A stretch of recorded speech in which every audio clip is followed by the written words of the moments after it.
बच्चों, let's read the question. The question says what idea do you form of the poet's attitude towards all living creatures. So किस तरह का idea आपके mind में बन रहा है जब आप पोएट के बारे में जान रहे हैं, उनके नेचर के बारे में जान रहे हैं, लिविंग क्रीचर्स यानी कि जो प्राणियां रह रहे हैं उनके बारे में.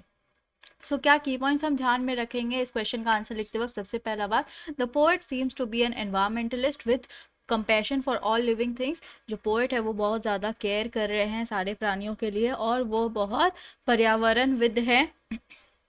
Then he thinks that the majority of snake species are not venomous and do not kill people unless provoked. और वो ये सोचते हैं कि ज़्यादातर जो स्नेक की प्रजाति होती है, सांपों की जो प्रजाति होती है, वो जहरीले नहीं होते और वो लोगों को नहीं मार डालते जब तक कि उन्हें उसकाया ना जाए.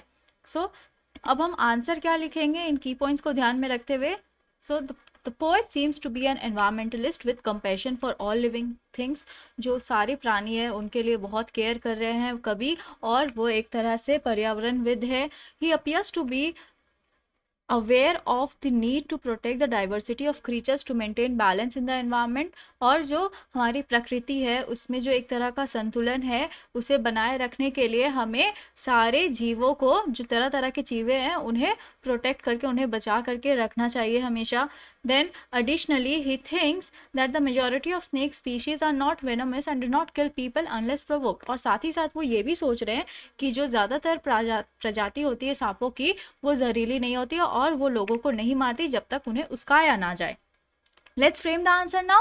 The poet seems to be an environmentalist with compassion for all living things. He appears to be aware of the need to protect the diversity of creatures. Diversity means different types of creatures to maintain balance in the environment. Additionally, he thinks that the majority of snake species are not venomous, मतलब जहरीले, venomous, and do not kill people unless provoked.